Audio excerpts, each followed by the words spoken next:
আসসালামু আলাইকুম বন্ধুরা, আশা করি সবাই ভালো আছেন। ইসরায়েলের সেনাবাহিনী ইরানকে ভয় পাচ্ছে। এটা আমি নিজের মন থেকে বলছি না, বরং ইসরায়েলের রিপোর্ট থেকে বলছি। এই দেখুন রিপোর্ট। ইসরায়েলের সেনাবাহিনী তাদেরই সংসদকে জানিয়েছে এবং উদ্বেগ প্রকাশ করেছে যে ইরান বিপুল পরিমাণে ব্যালিস্টিক লং রেঞ্জ মিসাইল তৈরি করছে। প্রচুর পরিমাণে এবং খুব দ্রুত হারে তারা ব্যালিস্টিক মিসাইল উৎক্ষেপণ করছে। আমরা হামলা চালিয়ে তাদের উৎপাদন কিছুটা কম করিয়েছিলাম, কিন্তু ইরান আবারও বিপুল মাত্রায় মিসাইল তৈরি করছে, যা আমাদের অস্তিত্বের জন্য সরাসরি হুমকি। ওদিকে ইসরায়েল তাদেরই দেশে ১৬ বছরের এক ইসরায়েলি ছেলেকে গ্রেফতার করেছে। অভিযোগ, সে ইরানের জন্য গুপ্তচর বৃত্তি করছিল। ঠিক এমনভাবেই ইরানও এক ব্যক্তিকে গ্রেফতার করেছে, যার কাছে ইসরায়েল ও ইরান উভয় দেশের নাগরিকত্ব ছিল। গুপ্তচর বৃত্তির অভিযোগ তুলে তাকেও গ্রেফতার করেছে ইরান। অন্যদিকে ইরানি কমান্ডার নিশ্চিত করে বলেছেন যে ১২ দিনের যুদ্ধের সময় তারা ২বার ইসরায়েলি হাইফা রিফাইনারিতে মোসাদের স্থাপনায় হামলা চালিয়েছে এবং তাদের হামলায় মোট ৩৬ জনকে নিখুঁতভাবে টার্গেট করে হত্যা করা হয়েছে। এদিকে ইরানের পররাষ্ট্রমন্ত্রী এক সাক্ষাৎকারে বলেছেন, আমরা আমাদের নিউক্লিয়ার প্রোগ্রামের জন্য অনেক ত্যাগ স্বীকার করেছি, তাই এটিকে আমরা এভাবে বন্ধ করতে পারি না। অন্যদিকে ইরানের এক সরকারি কর্মকর্তা বলেছেন, যুদ্ধে মানুষের জীবনের কোনো দাম থাকে না, হিসেব থাকে না যে কতজন মরছে, লক্ষ্য অর্জন করাই আসল বিষয়। ১৯৬০ সাল থেকে যে ভৌকাল ছিল ইসরায়েলের ক্ষতি কেউ করতে পারবে না, সে ইসরায়েলি ভৌকাল ভেঙে গেছে। ইসরায়েলের লক্ষ্য ছিল আমাদের সরকারকে, আমাদের দেশকে ছিন্ন ভিন্ন করে দেওয়া। এতে ইসরায়েলও ব্যর্থ হয়েছে। বাশার আল আসাদের সিরিয়া ছেড়ে যাওয়া বা সিরিয়া তার কাছ থেকে মুক্ত হওয়ার ১ বছর হয়ে গেছে। এরপর সিরিয়ার বেশিরভাগ এলাকায় উদযাপনের পরিবেশ দেখা গেছে।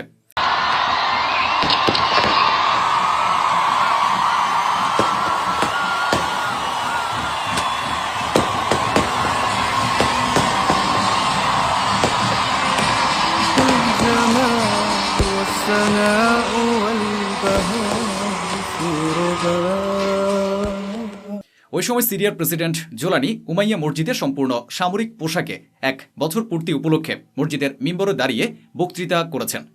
তবে এই বক্তৃতায় তিনি বলেননি যে কেন তিনি ইসরায়েলের বিরুদ্ধে লড়তে চান না এবং কেন ইসরায়েলের সঙ্গে সমঝোতায় রাজি। কিন্তু সত্যি কথা হলো, সিরিয়ার জনগণ বাশার আল আসাদকে নিয়ে বিরক্ত ছিল, তাই এখন তারা উৎসব পালন করছে। জোলানির বাহিনী পুরোপুরি আনন্দ উদযাপন করছে। বাশার আল আসাদ সিরিয়া ছেড়ে পালিয়েছে, বা বলা যায় জোলানি সিরিয়ার উপর পুরো নিয়ন্ত্রণ নেওয়ার ১ বছর পূর্ণ হয়ে গেছে।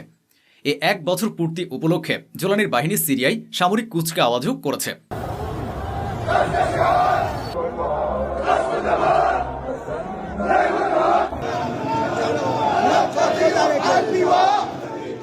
এই বাশার আসাদ ব্যাপারটা কি ছিল আমি জানি না, কিন্তু তাকে নিয়ে আমেরিকা ও ইসরায়েল উভয়ই বিরক্ত ছিল। আর তার দেশ ছাড়ার ১ বছর পূর্তি পূর্ণ হলে সিরিয়ার ভেতরে যে আমেরিকার সামরিক ঘাঁটি আছে সেখানে আমেরিকান সৈন্যদেরকেও নাচ গান করে উদযাপন করতে দেখা গেছে। اقبع ايوه ايوه اقبع روح ابو حمراء روح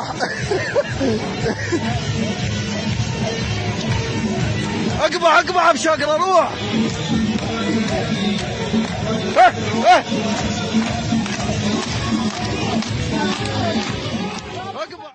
এদিকে নরওয়ে ঘোষণা করেছে $৫.৪ মিলিয়ন তারা সিরিয়া সরকারকে দেবে দেশ পুনর্গঠনের জন্য।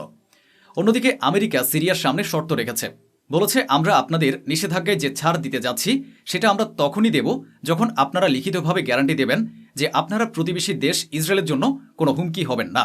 জোলানির আসল অবস্থা এটাই। সে এমন মুজাহিদ, এমন নেতা যে নিজের দেশের ভেতর অন্যের দখল স্বীকার করে নেয়। শত্রুপক্ষ এসে দখল করে নেয় আর সে বলে আমরা লড়তে চাই না, আমরা তো সমঝোতা চাই। তাহলে তাকে আপনি কি বলবেন যে নিজ দেশের ভূমি বিক্রি করছে? ভাবুন, বিশ্লেষণ করুন। নেতানিয়াহু ঘোষণা দিয়েছেন যে সিরিয়ার যে যে এলাকায় তারা অবস্থান করছে, যেগুলো দখল করেছে সেখান থেকে তারা বের হবে না। আজও প্রশ্ন থেকে যায়, সিরিয়ায় কি শান্তি এসেছে? দেখুন, তুরস্ক তার সাজোয়া যান, অস্ত্রসজ্জিত গাড়ি, সৈন্য পাঠাচ্ছে সিরিয়ার ভেতরের তাদের সামরিক ঘাঁটিতে। এতে ইসরায়েল ব্যাপক সমস্যায় আছে।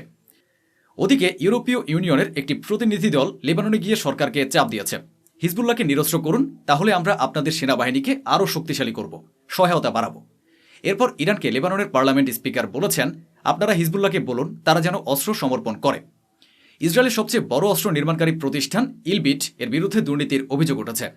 বলা হচ্ছে তারা ইতালি থেকে অবৈধভাবে দুর্নীতির মাধ্যমে অর্থ নিয়েছে।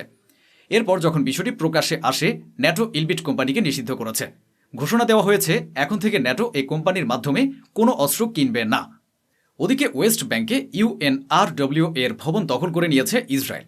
জাতিসংঘের পতাকা নামিয়ে সেখানে ইসরায়েলের পতাকা টানিয়ে দিয়েছে। আগের আপডেটে আমি আপনাদেরকে দেখিয়েছি ও জানিয়েছি। এখন জাতিসংঘ নিন্দা জানিয়েছে, স্পষ্টভাবে এই পদক্ষেপকে ভুল ঘোষণা করে বলেছে তাৎক্ষণিকভাবে আমাদের ভবন ইসরায়েলি সেনারা খালি করুক এবং নিজেদের পতাকা সরিয়ে নিক। এই কথা বলা ভুল হবে যে ইসরায়েলের কোনো ক্ষতি হয়নি। 22,000-এরও বেশি ইসরায়েলি সৈন্য মারাত্মকভাবে আহত, যাদের বেশিরভাগ মানসিকভাবে বিপর্যস্ত, ডিপ্রেশন, মানসিকভাবে ভেঙে পড়া এই অবস্থায় রয়েছে। অন্যদিকে হামাস ও রেড ক্রস সংগঠন এখনও আপনার সামনে থাকা এই দৃশ্যের মতো গাজায় ধ্বংসস্তূপের নিচে ইসরায়েলিদের মৃতদেহ খুঁজে বের করার অভিযান চালাচ্ছে। গাজা এখন টুকরো হয়ে গেছে। গাজার অর্ধেকেরও বেশি অংশ দখলে নেওয়া নিশ্চিত বলে জানিয়েছে ইসরায়েল।